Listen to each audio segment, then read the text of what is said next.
Thank you very much, Governor Keating and Mrs. Keating, Reverend Graham. To the families of those who have been lost and wounded, to the people of Oklahoma City who have endured so much, and the people of this wonderful state, to all of you who are here as our fellow Americans, I am honored to be here today to represent the American people. But I have to tell you that Hillary and I also come as parents, as husband and wife, as people who were your neighbors for some of the best years of our lives. Today our nation joins with you in grief. We mourn with you. We share your hope against hope that some may still survive. We thank all those who have worked so heroically to save lives and to solve this crime. Those here in Oklahoma and those who are all across this great land, and many who left their own lives to come here to work hand in hand with you. We pledge to do all we can to help you heal the injured, to rebuild this city, and to bring to justice those who did this evil.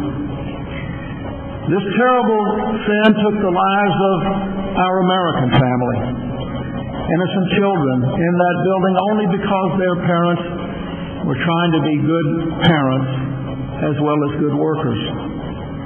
Citizens in the building going about their daily business, and many there who served the rest of us, who work to help the elderly and the disabled, who work to support our farmers and our veterans, who work to enforce our laws and to protect us. Let us say clearly, they served us well, and we are grateful.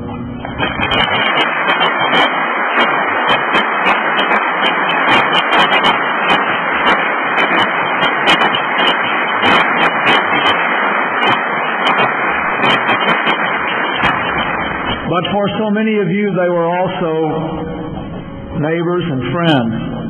You saw them at church or the PTA meetings, at the civic clubs, the ballpark. You know them in ways that all the rest of America could not. And to all the members of the families here present who have suffered loss, though we share your grief, your pain is unimaginable, and we know that. We cannot undo it. That is God's work. Our words seem small beside the loss you have endured, but I found a few I wanted to share today. I've received a lot of letters in these last terrible days. One stood out because it came from a young widow and a mother of three whose own husband was murdered with over 200 other Americans when Pan Am 103 was shot down. Here is what that woman said, I should say to you today. The anger you feel is valid, but you must not allow yourselves to be consumed by it. The hurt you feel must not be allowed to turn into hate, but instead into the search for justice. The loss you feel must not paralyze your own lives. Instead, you must try to pay tribute to your loved ones by continuing to do all the things they left undone, thus ensuring they did not die in vain. Wise words from one who also knows. You have lost too much, but you have not lost everything. And you have certainly not lost America. For we will stand with you for as many tomorrows as it takes.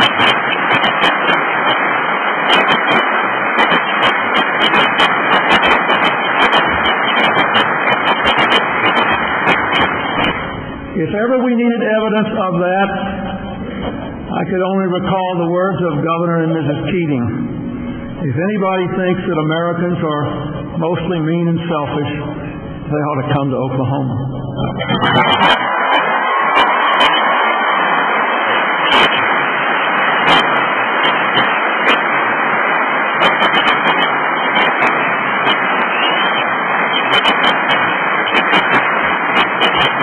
If anybody thinks Americans have lost the capacity for love and caring and courage, they ought to come to Oklahoma.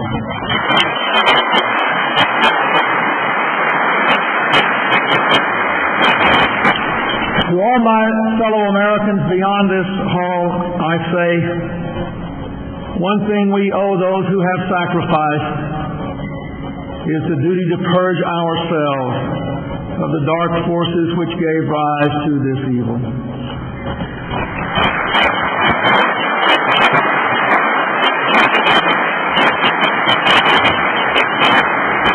They are forces that threaten our common peace, our freedom, our way of life. Let us teach our children that the God of comfort is also the God of righteousness. Those who trouble their own house will inherit the wind. Justice will prevail.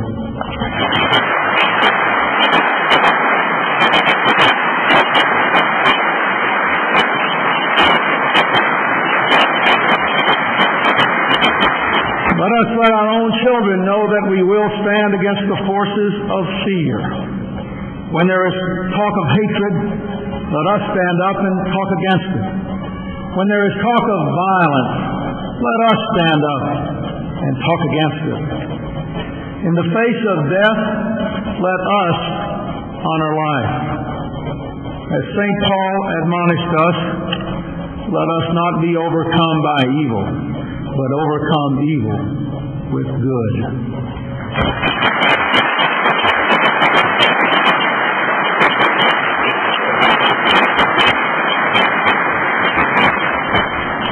Yesterday, Hillary and I had the privilege of speaking with some children of other federal employees, children like those who were lost here. And one little girl said something we will never forget. She said, "We should all plant a tree in memory of the children." So this morning, before we got on the plane to come here at the White House, we planted that tree in honor of the children of Oklahoma.